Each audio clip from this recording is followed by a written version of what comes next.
राम। राम राम राम जय जय राम राम राम राम राम राम चंद्र कृपालु भज मन हरण भव भय दारुणम्। श्री राम चंद्र कृपालु भज मन हरण भव भय दारुणम्। श्री राम जय राम, श्री राम जय राम। मित्रों नमस्कार, मैं कवित्री तुषार शर्मा इस काव्य सारथी भाग 2 में आपका बहुत स्वागत करती हूँ, अभिनंदन करती हूँ। मित्रों, आज का यह विशेष अंक मर्यादा पुरुषोत्तम भगवान श्री राम के चरणों में सादर समर्पित है। मित्रों, हमारी आस्था के केंद्र, हमारे घट घट वासी, हमारे प्राणों में, हर श्वास में, रोम रोम में बसने वाले भगवान श्री राम को आज हम अपने भव्य मंदिर में महसूस कर रहे हैं। कुछ समय बाद वो उसमें विराजमान होंगे। आज का दिन बहुत ऐतिहासिक है, बहुत हर्षोल्लास से भरा हुआ है। जैसे कि 14 वर्ष का वनवास काटकर भगवान श्री राम पुनः अपनी अयोध्या नगरी में अपने धाम को वापस आए हों, ऐसा महसूस हो रहा है। जैसा उस समय उनके लौटने पर देशवासियों ने दीपोत्सव मनाया, दीपावली मनाई, मिठाइयाँ बांटी, ठीक वैसे ही गत 5 अगस्त को हमने महसूस किया और उसी दीपोत्सव पर्व के रूप में मनाया। यूँ तो मर्यादा पुरुषोत्तम हमारे हृदय में, अंतर मन में बसा करते हैं, लेकिन उनका पार्थिव शरीर के रूप में प्राकट्य हुआ और उनका चरित्र जैसा था वैसा किसी का ना हुआ, ना हो सकता। हमारे आस्थाओं के राम, हमारे आदर्शों के राम, हमारे संयमों के राम, हमारी शांति के राम, हमारी मर्यादा के राम, हमारी गरिमा के राम, जैसे राम वैसे ही उनके काम। मित्रों, बहुत सारे भगवान के अवतार हुए, विष्णु भगवान के, लेकिन जैसा भगवान श्री राम ने अवतार लिया है, ऐसा स्वरूप कहीं देखने को नहीं मिलता। वो एक अच्छे पुत्र, एक अच्छे शिष्य, एक अच्छे भाई, एक अच्छे पति और एक अच्छे पिता और सबसे अच्छे राजा थे। इस ब्रह्मांड का, इस कोटि कोटि ब्रह्मांड का कण कण राममय है। इसलिए मित्रों, हम आज इस विशेषांक को उसी राम जन्मभूमि आंदोलन से जोड़ना चाहते हैं, जहाँ से श्री राम के कष्ट को अनुभव किया। पर्णकुटी में विराजमान अपनी जन्मस्थली पर उस कष्ट को महसूस करने वाले श्री राम जन्मभूमि आंदोलन के महानायक माननीय श्री अशोक सिंघल जी, जिनके नेतृत्व में वह आंदोलन चला, उसी आंदोलन के महत्वपूर्ण विशेष घटक को आज हमने मुख्य अतिथि के रूप में आमंत्रित किया है। यहाँ हम चाहते हैं कि राम जन्मभूमि आंदोलन से और शिलान्यास तक की संघर्षमयी यात्राओं को हमारे साथ साझा करें, हमें आशीर्वाद स्वरूप कुछ कहें। ऐसे व्यक्तित्व माननीय आचार्य राधा कृष्ण मनोड़ी जी, केंद्रीय मंत्री विश्व हिंदू परिषद, आज हमारे मध्य में मुख्य अतिथि के रूप में उपस्थित हैं। मित्रों, हिंदू धर्मशास्त्रों के अधिकारी विद्वान यदि कोई हैं तो मेरी दृष्टि में माननीय आचार्य जी हैं। दार्शनिक हैं, सहज सरल व्यक्तित्व हैं, निश्चल मना हैं, देव स्वरूप हैं। आज हमारे इस मंच पर उन्हें पाकर हम सब बहुत हर्षानुभूति कर रहे हैं। अतः मैं आदरणीय आचार्य जी का बहुत सम्मान करती हूँ, स्वागत करती हूँ। मित्रों, आज हमारे मंच पर एक ऐसे काव्यसारथी उपस्थित हैं जिन्होंने श्री राम जन्मभूमि आंदोलन में अपने काव्य के रथ पर अपने शब्दों को सवार किया और सारथी के रूप में उस रथ की कमान संभालकर रथ हाँका और श्री राम भक्तों को भक्तिमय कर दिया और अपनी कविताओं से जय जय श्री राम के बहुत सारे नारे लगवाए और उनकी कविताएं उस आंदोलन में जन जन की शक्ति के रूप में संचारित हुई, सुनी गई। उनकी पंक्तियों को दीवारों पर पोस्टर के रूप में चिपकाया गया, जिससे कि एक नई ऊर्जा का संचार हुआ करता था। घर घर में वो पंक्तियां बोली जाती थी। मैं उन्हीं की उन मार्मिक पंक्तियों से आमंत्रित करती हूँ आदरणीय अब्दुल गफ्फार साहब को। वो आए और उनकी राम मंदिर के निर्माण हेतु एक बहुत खूबसूरत नई रचना है, वो उसे पढ़ें। उन्हीं की पंक्तियों से उन्हें आमंत्रित करती हूँ। साहब, आपके हृदय पर ठक से लगे तो प्रतिक्रियाएं अवश्य दीजिएगा। आदरणीय गफ्फार साहब की पंक्तियाँ और उनको आमंत्रण। कौशल्या सुत बिना हमारी शान अधूरी लगती है, कौशल्या सुत बिना हमारी शान अधूरी लगती है, आर्य भूमि के पौरुष की पहचान अधूरी लगती है, आर्य भूमि के पौरुष की पहचान अधूरी लगती है। ये प्राण अधूरे लगते हैं, प्रयाण अधूरे लगते हैं, प्राण अधूरे लगते हैं, प्रयाण अधूरे लगते हैं। सच पूछो तो प्रभु बिना ये प्राण अधूरे लगते हैं, सच पूछो तो प्रभु बिना ये प्राण अधूरे लगते हैं। प्रीत अधूरी लगती है, अर्चना अधूरी लगती है, प्रीत अधूरी लगती है, अर्चना अधूरी लगती है। परम पिता परमेश्वर बिन सर्जना अधूरी लगती है। मान अधूरा लगता है, सम्मान अधूरा लगता है, मान अधूरा लगता है, सम्मान अधूरा लगता है। दशरथ नंदन बिना यह हिंदुस्तान अधूरा लगता है, दशरथ नंदन बिना यह हिंदुस्तान अधूरा लगता है। मैं आदरणीय अब्दुल गफ्फार साहब को आमंत्रित करती हूँ। नमस्कार मित्रों, आप सबको ये बताते हुए खुशी होती है कि भारत देश की अंतर्राष्ट्रीय कवित्री श्रीमती तुषा शर्मा ने YouTube पर एक चैनल प्रारंभ किया है, काव्य सारथी। उस काव्य सारथी के चैनल पर आप मुझे सुन सकेंगे, प्रदेश के तमाम कवियों को, कवित्री बहनों को आप उस पर सुन सकेंगे। और ये चैनल तुषा जी ने ही प्रारंभ किया है। मैं तुषा जी को बहुत बहुत शुभकामनाएं देता हूं और उम्मीद करता हूं कि उनका ये चैनल बहुत प्रसिद्ध होगा, साहित्य के लिए एक बहुत अमिट यादगार स्थापित होगा और अनेक आने वाले कवियों को, कवित्रियों को नया नया उपलब्ध अवसर होगा ताकि वो अपनी कविताएं सुना सके। मैं राजस्थान की राजधानी गुलाबी नगर जयपुर से आपका मित्र कवि अब्दुल गफ्फार स्वागत है प्रणाम करता हूँ। जहाँ तक मर्यादा पुरुषोत्तम राजा राघवेंद्र प्रभु श्री राम का प्रश्न है, सवाल है, न केवल हिंदुस्तान बल्कि पूरा विश्व उन्हें अपना आदर्श मानता है। इस भारतीय संस्कृति की वो धरोहर है। उन्हीं मर्यादा पुरुषोत्तम प्रभु श्री राम को संबोधित करते हुए उसी प्रभु श्री राम जन्मभूमि के पर भव्य मंदिर के निर्माण को लेकर आज घर घर खुशी के दीपक जल रहे हैं। मैं उसी परिप्रेक्ष्य में एक कविता के माध्यम से अपनी उपस्थिति आपके हृदय में अंकित कर रहा हूं। अगर कहीं मेरी कविता आपके अंतर्भाव को छू जाए तो जरा समर्थन करके मुझे बताइएगा कि मेरी आवाज हिंदुस्तान की आवाज है। शुरू करता हूं। मैं कहना चाहता हूं कि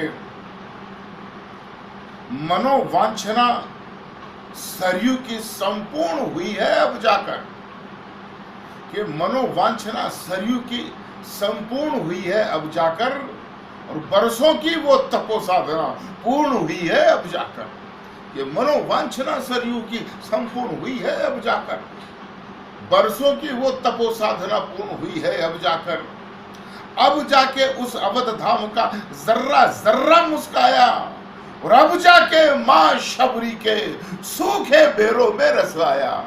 कि अब जाके उस अवध धाम का सर्रा सर्रा मुस्काया, अब जाके मां शबरी के झूठे बेरों में रस आया। तो अब जाके राजा निषाद की व्याकुल बाँछें खिल पाई, ये अब जाके राजा निषाद की व्याकुल बाँछें खिल पाई। अब जाके उस केवट को भी मिली उचित है उतराई, अब जाके वो वृद्ध जटायु अपने व्रत को खोल उठा, अब जाके आकुल अंगद भी जय जय रामा बोल उठा। तो गदा उठाकर लगे उछलने, गदा घुमाकर लगे उछलने, बजरंगी बलधारी है, और वह देखो वो अवध धाम में मंदिर बनना जारी है। वाह, वाह, वाह, वो वाह। देखो वो अवध धाम में मंदिर बनना जारी है। और साथियों, मैं मेरे जहन में एक सवाल है कि उसी जगह में ऐसी क्या मान्यता है जिसे पुण्य धाम समझा जाता है। तो मैं निवेदन करना चाहता हूं कि मंदिर तो लाखों है, लेकिन हृदय किसी ने नहीं छुआ। अरे मंदिर तो लाखों है, लेकिन नहीं किसी ने हृदय छुआ। और सिर्फ मंदिर तो लाखों है, लेकिन नहीं किसी ने हृदय छुआ। और सिर्फ एक ही जगह नियत है जहां राम का जन्म हुआ। अरे मंदिर तो लाखों है, लेकिन नहीं किसी ने हृदय छुआ। सिर्फ एक ही जगह नियत है जहां राम का जन्म हुआ। उसी जगह पर दिव्य धाम से आए चारों भाई थे, उसी जगह पर दिव्य धाम से आए चारों भाई थे, और उसी जगह पर ठुमक ठुमक कर चले राम रघुराई थे। उसी जगह पर दिव्य धाम से आए चारों भाई थे, उसी जगह पर ठुमक ठुमक कर चले राम रघुराई थे। तो उसी जगह पर त्रिदेवों की, उसी जगह पर त्रिदेवों की मानस शक्ति विराजी थी, और राम लला के पांवों की छम छम पे उसी जगह पर त्रिदेवों की मानस शक्ति विराजी थी। राम लला के पावन की छम छम पहजरियां बाजी थी। और पंक्ति देखना कि वही जगह है जहां भोर में सूरज का रथ रुकता है, कि वही जगह है जहां भोर में सूरज का रथ रुकता है। वही जगह है जहां तारों का भी सिर झुकता है। वही जगह है जहां भोर में सूरज का रथ रुकता है। वही जगह है जहां चांद तारों का भी सिर झुकता है।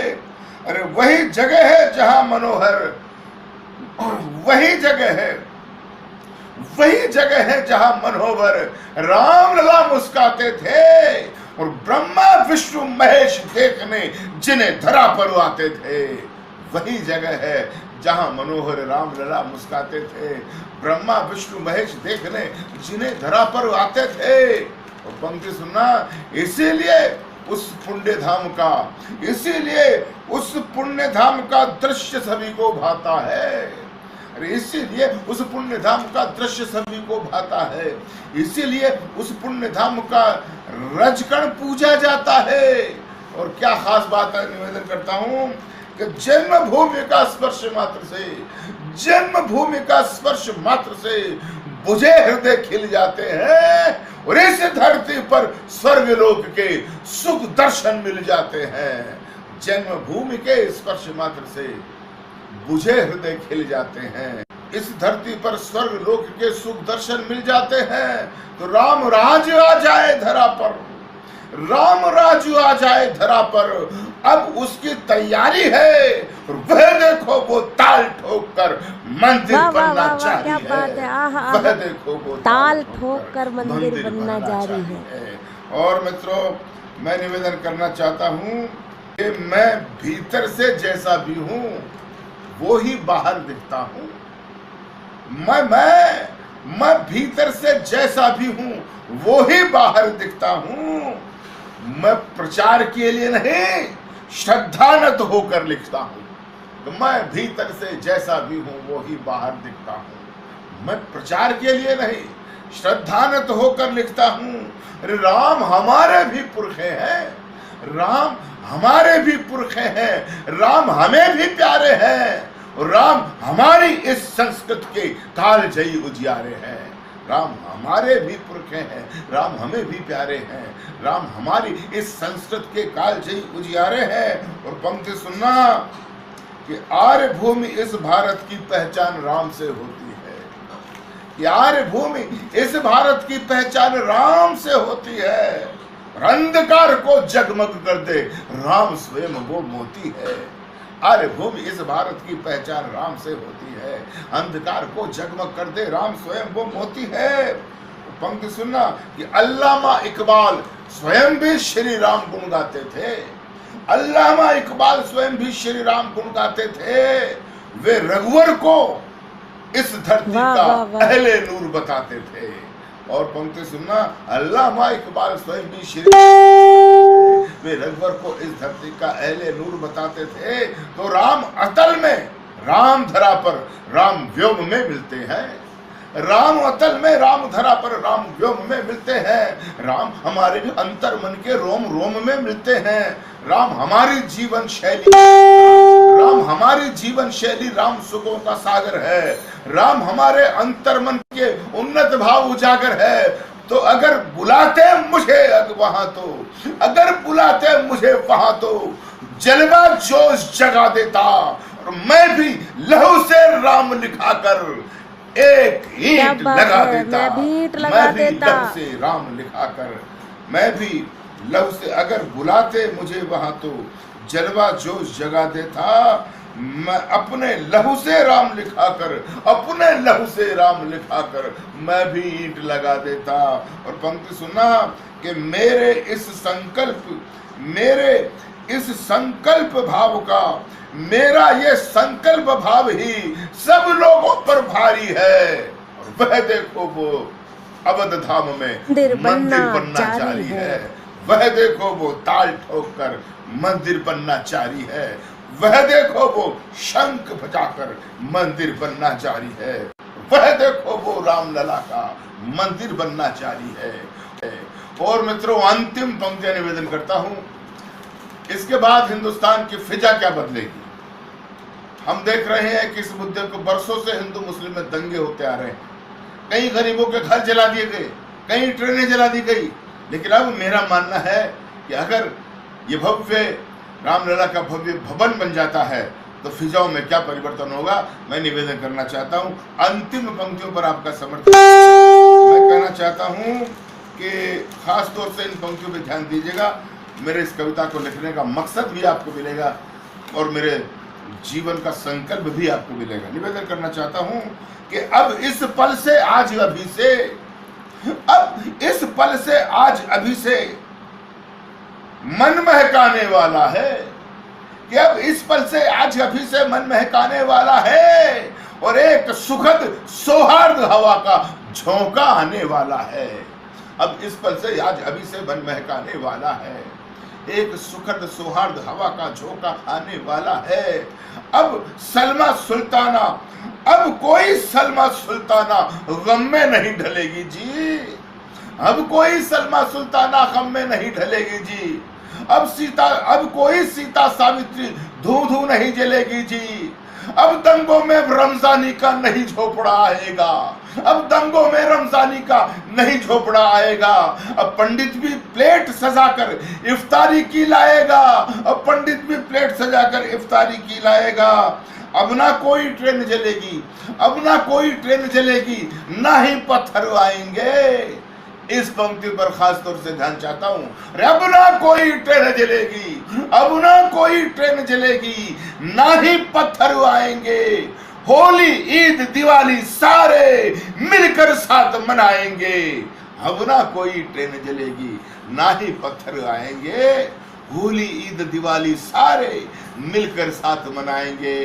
क्यों? क्योंकि राम अनूप है, वे अनूप है, कृपा सिंधु है वे ही भाग्य विधाता है, कि वे अनूप है, कृपा सिंधु है वे ही भाग्य विधाता है।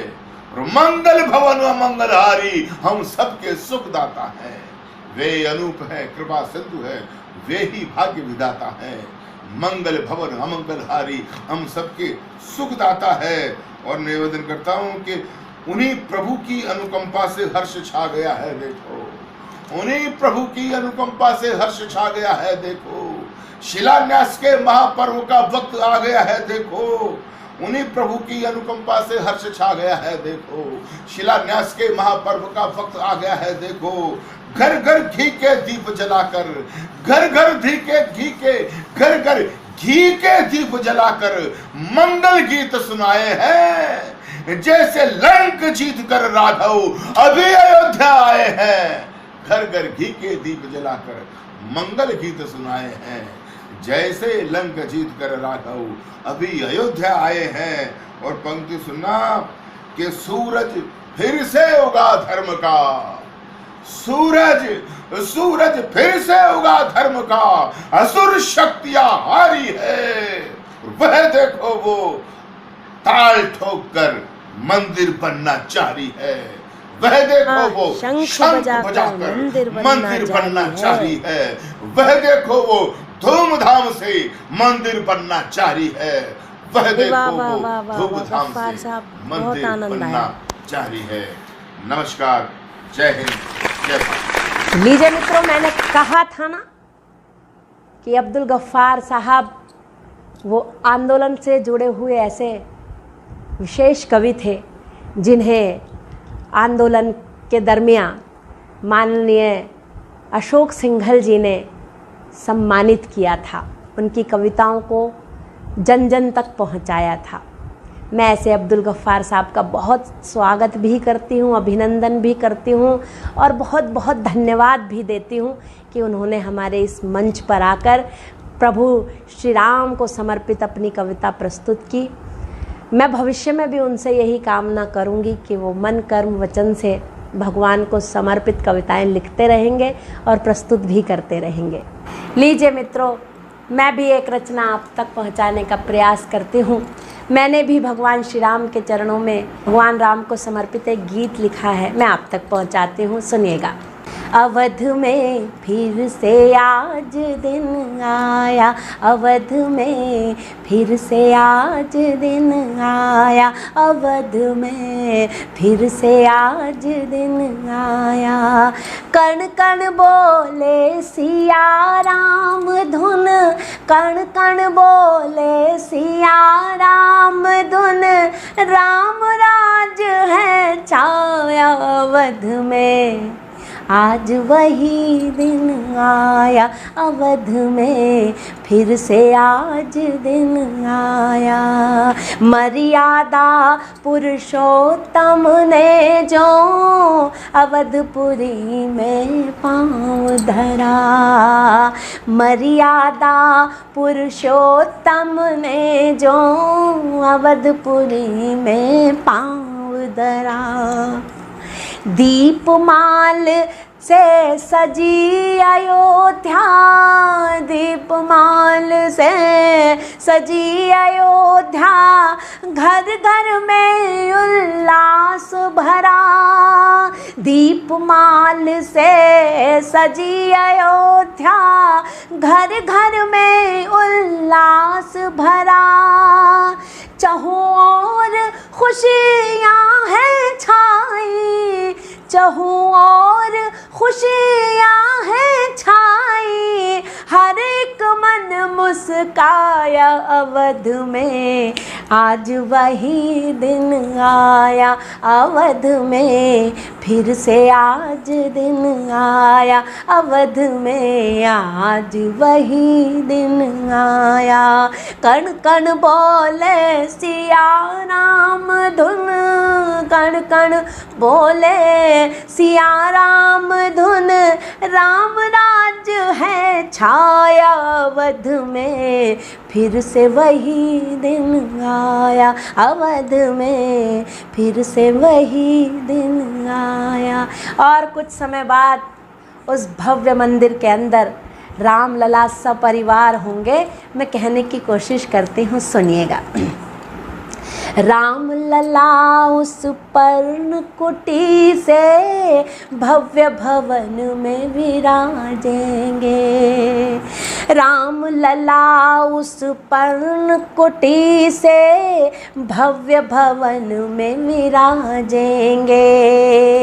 संग जान के भ्रात लखन और अतुलित धामा साजेंगे।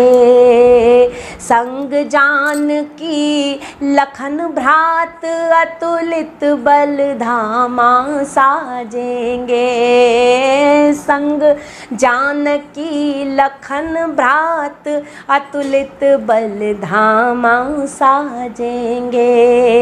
नंत कोटि ब्रह्मांड के नायक, नंत कोटि ब्रह्मांड के नायक ने यह दिव्य दिखाया। अवध में आज वही दिन आया, अवध में आज वही दिन आया, अवध में फिर से वही दिन आया। और मैंने कल्पना की है, क्योंकि कवि अपनी कल्पनाओं से ही कविताओं को रचता है। मैंने भी एक कल्पना की है। हमारे देश के यशस्वी प्रधानमंत्री माननीय श्री नरेंद्र मोदी जी ने भगवान श्री राम के मंदिर के शिलान्यास को अपने कर कमलों द्वारा किया। मैंने भी अपनी कल्पना में कुछ कहने की कोशिश की है, सुनिएगा मित्रों। लगता है हनुमान स्वयं मोदी जी रूप धर आए हैं। लगता है हनुमान स्वयं मोदी जी रूप धर आए हैं। लगता है हनुमान स्वयं मोदी जी रूप धर आए हैं। अपने प्रभु के मंदिर का, अपने प्रभु के मंदिर का कर शिलान्यास हर्षाए हैं। अपने प्रभु के मंदिर का कर शिलान्यास हर्षाए हैं। अपने प्रभु के मंदिर का कर शिलान्यास हर्षाए हैं। कर साष्टांग प्रणाम राम को, कर साष्टांग प्रणाम राम को, है आशीष भी पाया। अवध में आज वही दिन आया, अवध में फिर से वही दिन आया। कण कण बोले सिया राम धुन, कण कण बोले सिया राम धुन, राम राज है छाया। अवध में फिर से वही दिन आया, अवध में फिर से वही दिन आया, अवध में फिर से वही दिन आया, अवध में फिर से वही दिन आया, अवध में फिर से वही दिन आया। बहुत बहुत धन्यवाद। यदि आपको मेरा ये गीत अच्छा लगा हो तो मुझे अपनी प्रतिक्रियाएं ज़रूर दीजिएगा।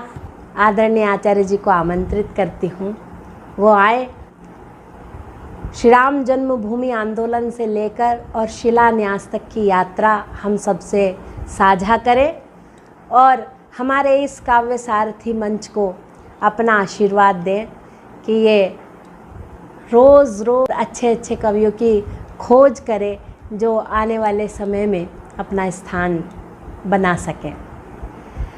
और मैं आमंत्रित करना चाहती हूँ श्रद्धेय आचार्य जी को, वो आए और आशीर्वाद दें।